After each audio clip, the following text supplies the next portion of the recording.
Assalamualaikum warahmatullahi wabarakatuh. Salam sejahtera bagi kita semua. Om Swastiastu, Namo Buddhaya, dan salam kebajikan. Selamat datang di video pembelajaran mata pelajaran Suara Demokrasi. Kami akan membahas tentang pentingnya demokrasi, hak dan kewajiban warga negara, serta bagaimana suara kita untuk menciptakan perubahan positif dalam masyarakat. Di setiap langkah kecil menuju masa depan, ada tempat yang menjadi awal dari segalanya. Tempat di mana mimpi tumbuh dan semangat tak pernah padam.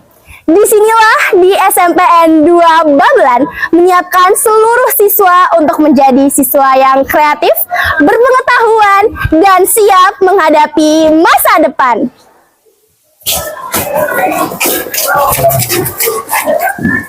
Salam kenal semuanya.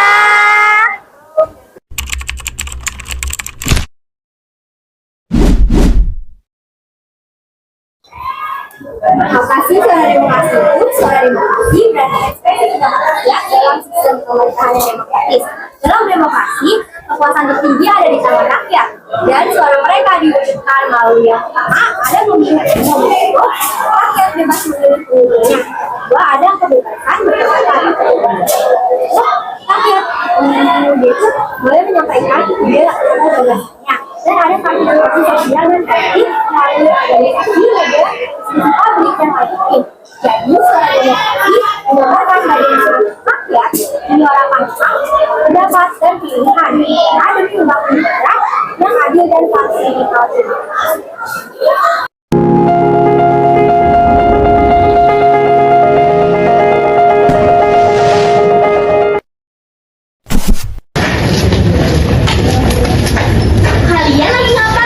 Lagi bikin bilik suara. Hah? Bilik suara buat apa? Nggak tahu. Permisi, aku mau nanya. Tadi temen aku semuanya buat bilik suara. Tapi bilik suara itu apa sih? Kamu tahu nggak? Tahu? Mau aku jelasin? Mau? Bilik suara adalah ruangan kecil atau tempat tertutup yang digunakan oleh pemilih untuk memberikan suara secara rahasia dalam suatu pemilihan umum atau pemilihan organisasi. Bilik suara biasanya terbuat dari bahan ringan seperti aluminium, triplek, atau karton tebal dan ditempatkan di tempat pemungutan suara (TPS). Di dalam bilik suara, pemilih dapat mencontreng, mencoblos, atau menandai pilihan pada surat suara tanpa dilihat oleh orang lain.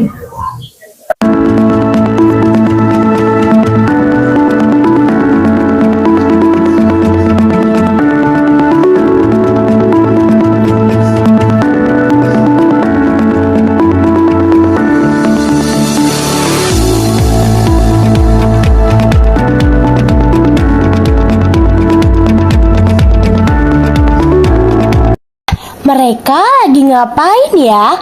Kayaknya mereka lagi buat kotak suara deh. Tapi kotak suara itu apa sih?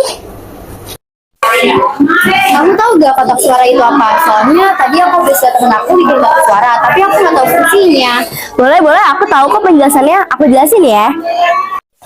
Kotak suara merupakan sebuah tempat pengumpulan surat suara yang telah dipakai oleh para peserta pemungutan suara yang ada di tempat pemungutan suara dalam pemilihan umum. Kotak suara disediakan oleh Komisi Pemilihan Umum berdasarkan aturan sesuai peraturan KPU.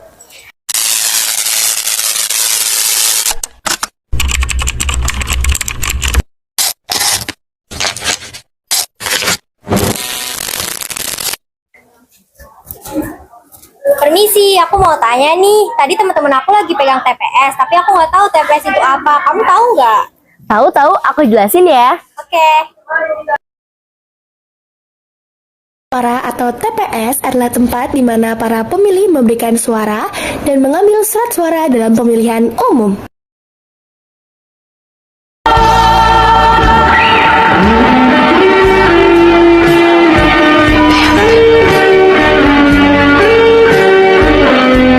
Wah, mereka lagi ngapain ya? Kayaknya lagi pendaftaran OSIS. Tegang banget tuh mukanya. Tapi sebenarnya pendaftaran OSIS itu apa sih? Mereka ngapain sih? Kok kayaknya seru banget ya. Kayaknya lagi pendaftaran OSIS.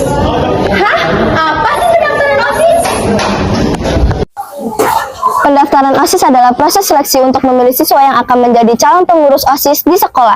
Berikut adalah beberapa hal yang perlu diketahui tentang pendaftaran OSIS. 1. Tujuan pendaftaran OSIS: memilih siswa yang memiliki kemampuan dan minat untuk menjadi pemimpin dan pengurus OSIS. Kedua, membentuk tim pengurus OSIS yang solid dan berdedikasi untuk meningkatkan kegiatan siswa dan sekolah.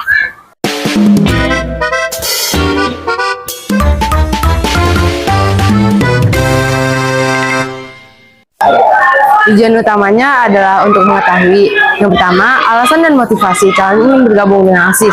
Yang kedua, kemampuan berkomunikasi dan cara calon menyampaikan pendapat. Yang ketiga, wawasan dan pengetahuan tentang OSIS serta kegiatan sekolah.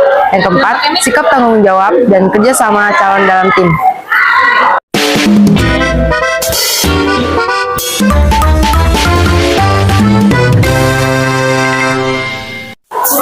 Fungsi pendaftaran OSIS adalah menyeleksi calon pengurus OSIS yang berkualitas, memberikan kesempatan kepada seluruh siswa untuk berpartisipasi, mendata dan mengelompokkan calon pengurus, menentukan calon yang memenuhi syarat dan kriteria, membangun kesadaran berorganisasi sejak dini.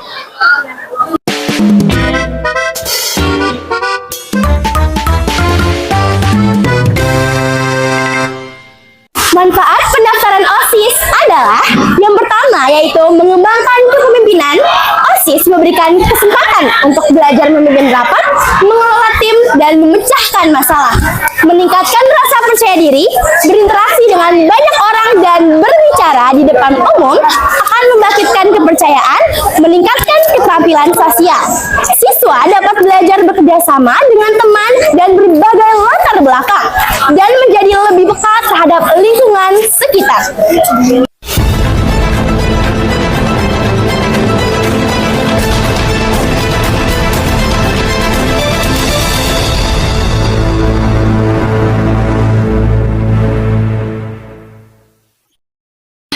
Tegang banget nih kayaknya.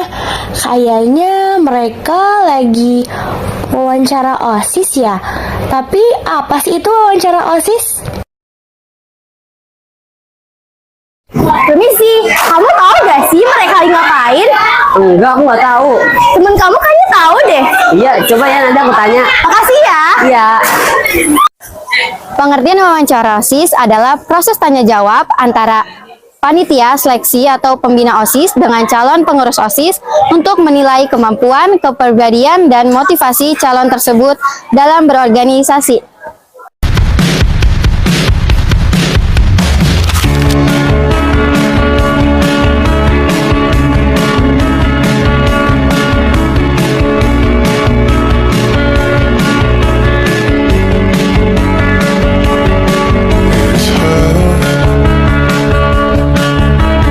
Nothing else makes me feel high. She's like such a light. This girl, something about her changed my state of mind. Dimarahin kan? Ya udah aku juga dimarahin. Ya udah aku pilih nomor 1 aja yang visinya bagus. Ya udah aku pilih nomor 2 aja yang misinya keren. Ya udah aku pilih nomor 3 yang brokernya inovatif. Ya udah aku pilih nomor 4 aja yang visi-misinya gacor. Ya udah aku pilih nomor 5 aja yang prokernya seru. Ya udah aku pilih nomor 6 aja. Jangan lupa pilih pilihan kamu dan jangan sampai salah pilih dari paslon 1, 2, 3, 4, dan 5. Dan jangan sampai golput ya teman-teman. Bye-bye.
Tahu gak sih paslon berapa yang akan menjadi wakil dan ketua OSIS? Nggak tahu. Kira-kira bagaimana ya cara memilih wakil dan ketua OSIS? Kurang tahu. Coba nanti aku tanya teman aku dulu ya. Oke deh. Tujuan utama pemilihan OSIS adalah untuk menumbuhkan sikap demokratis di lingkungan sekolah dengan melibatkan semua siswa dalam menentukan pemimpinnya. Memilih pemimpin OSIS yang berkompeten, jujur, dan bertanggung jawab melatih siswa memahami proses demokrasi seperti berkampanye, debat visi misi, dan pemungutan suara, memberikan pengalaman langsung dalam kehidupan berorganisasi dan berpikir secara sehat.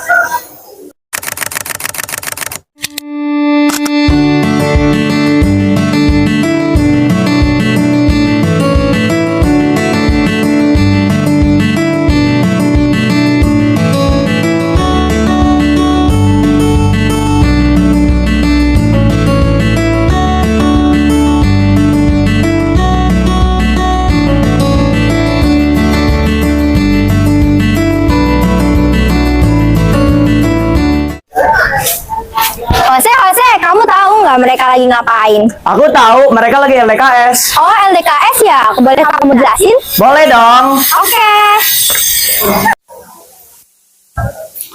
LDKS, latihan dasar kepemimpinan siswa, adalah kegiatan sekolah untuk melatih jiwa kepemimpinan, disiplin, dan tanggung jawab siswa, terutama calon pengurus OSIS. Tujuannya agar siswa menjadi pemimpin yang aktif, tangguh, dan bekerja sama dengan baik.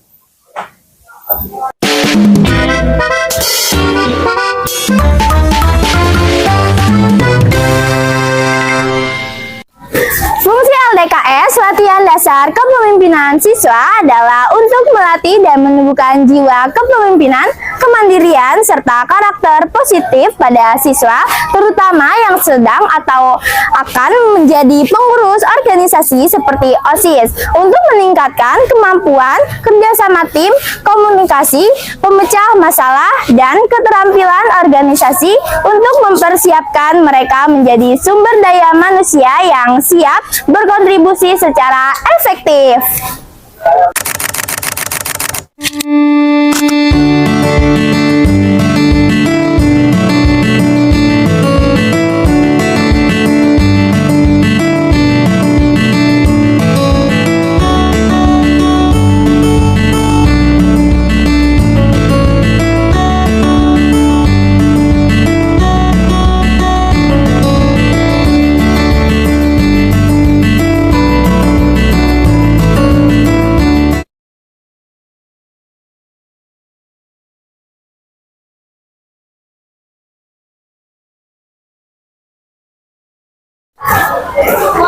Wah, mereka lagi ngapain ya? Kok kayaknya seru banget. Tapi kamu tahu nggak mereka lagi ngapain? Aku nggak tahu nih, tapi kayak teman kita tahu deh yang namanya Didat. Oh, oke deh. Nanti kita minta dia buat jelasin ya. Oke. Didat, tadi kan aku ngeliat orang lagi PBB. Kamu tahu nggak PBB untuk sekejap itu apa? Boleh coba jelasin nggak? Oh, boleh. Aku coba jelasin ya. Oke. Sertijab adalah proses penyerahan tugas, wewenang, dan tanggung jawab dari pejabat lama kepada pejabat baru dalam suatu organisasi atau kepengurusan. Seperti OSIS, tujuannya untuk memastikan kelanjutan program kerja dan menjaga tertib administrasi serta tanggung jawab organisasi. Halo semuanya, sekian video pembelajaran dari kami. Jika ada kesalahan kata, mohon dimaafkan dan juga mohon dimaklumi. Terima kasih semuanya. Dadah semuanya.